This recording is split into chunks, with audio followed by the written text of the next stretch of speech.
Does your full-time job prevent you and stop you from doing something you really love, acting? Well, if so, watch this video. I'm going to be sharing with you 7 great ideas that will hopefully allow you to start acting again and keep your full-time job. Okay, let's get started.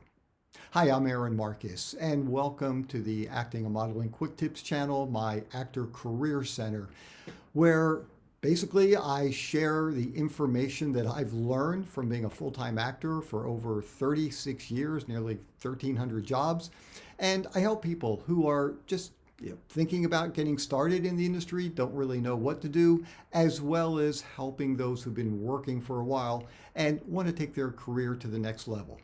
If you haven't done this yet, don't forget, click the subscribe button, click the bell, the notification button, so you always know when I upload a new video. And if you like the video, please give it a thumbs up. It's always very helpful. I try to upload at least 2 videos a month, just depending on my schedule. So be on the lookout for the next one pretty soon. Okay, so there are 7 different ways that you can try to find acting jobs even if you have a full-time job. So, number 1, if you happen to be in a position where you have a job that allows you to do night shift work, I know some nurses and I've spoken with some doctors, not that many doctors, but I know of a few who do emergency medicine. And basically they take the night shift, and I think it's 11 p.m. to 7 a.m., which frees them up for acting jobs or commercial print work for the following day. That's number 1. Number 2, if you happen to have a job that has flexible hours.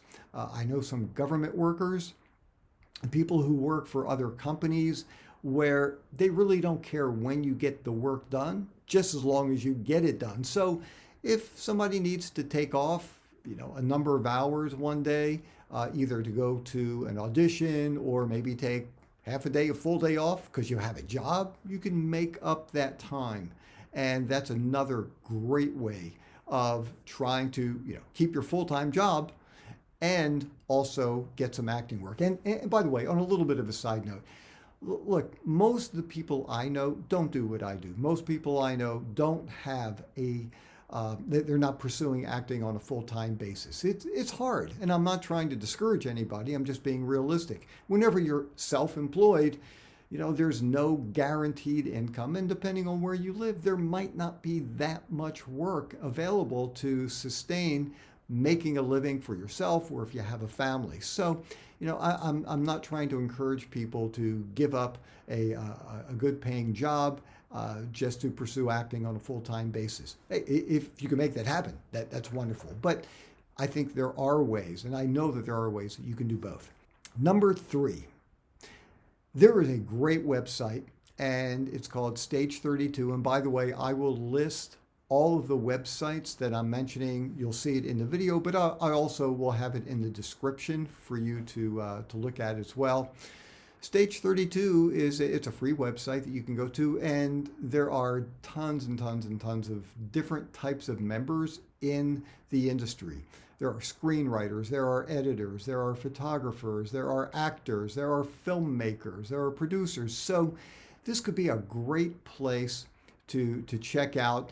And just so you know that a lot of times for smaller independent films, quite often they're shot on weekends. They're shot in the evenings because they know that people have full-time jobs. So this would be a great way for you to start making connections with people in your area who are shooting films. And look, if you have a full-time job, you're not trying to rely on making a bunch of money as an actor because you already have money coming in. So some of these might be paying jobs, some of them might not be, but even if they're not, this will give you a chance to work on a film, to build up your resume, to get more on-camera experience. And if things look good, you can start building up your acting reel as well. Okay, tip number 4, theater. Check out your local theater scene. There might be openings for you to start auditioning. And once again, for most non-professional theaters, they're not rehearsing during the day. They're rehearsing evenings, they're rehearsing weekends, and that's typically when the shows will take place. Okay, let's go to number 5. There's a really great organization, and it's called Women in Film and Video, WIFV.org. But once again, I'll list it for you. Just so you know, you do not have to be a woman to be a member.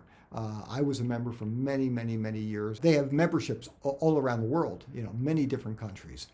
And what's really great about this organization is that, at least the ones that I went to, and you'll have to check out the ones in your or the one in your area, if there is one in your area, to see if they have meetings, in-person meetings, which is what I used to attend. And what was really cool is before they would bring in a guest speaker for the evening, they would have an hour where you could just network. You can mingle with other people, and you can meet a writer. You can meet a producer. You can meet filmmakers and other actors as well. Who hopefully will share with you information about other projects that are coming to town. So definitely check out that organization. Number 6. This is really cool as well.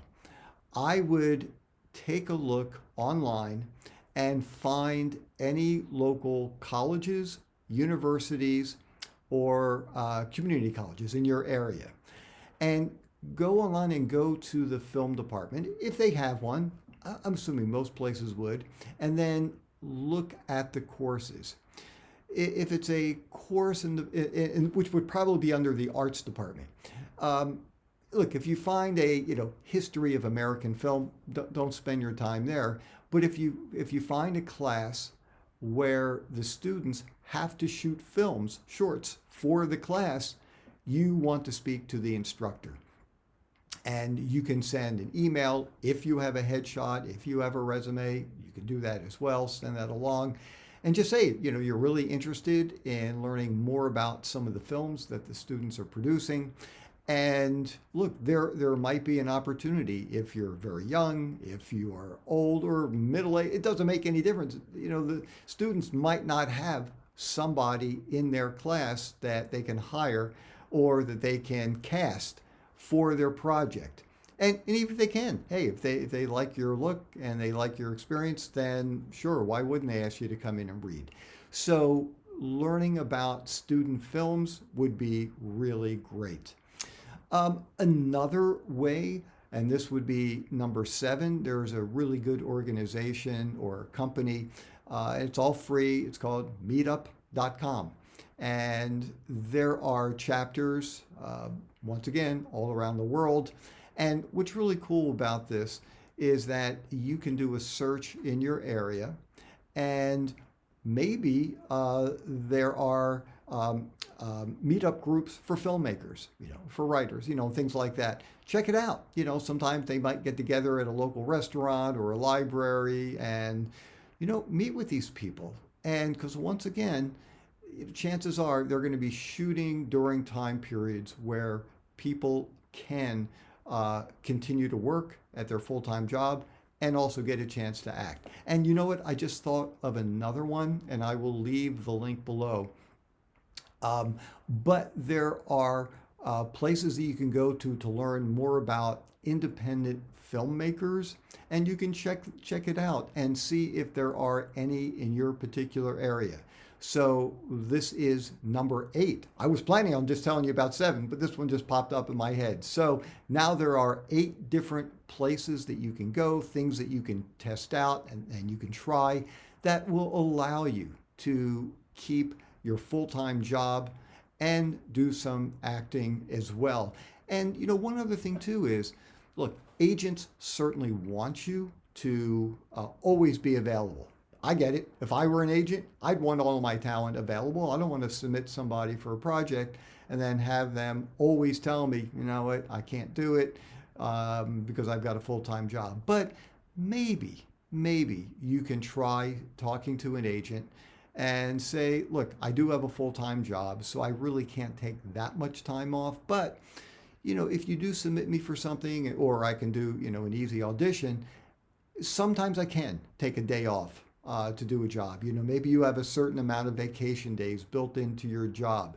So don't think that it's impossible to find an agent to work with just because you aren't all that flexible. But if once again, if you do have a job where every once in a while you can take a day off and do a job, check it out. And, just be honest with your agent up front so that you don't run into problems if they are, constantly asking you about auditions and jobs and you're always saying no.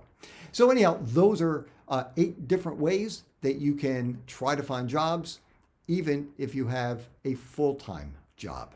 Hey, and don't forget, if you haven't done this yet, subscribe, click the bell notification button. If you like the video, please give it a thumbs up. And the very last thing, look, this channel is meant to be a place where actors and models can congregate, can learn from each other, share information.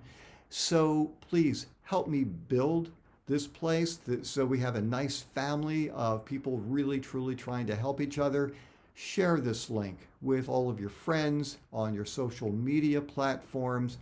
And, this way, instead of feeling competitive with other people, let's help each other. To me, that's a nice way to do things.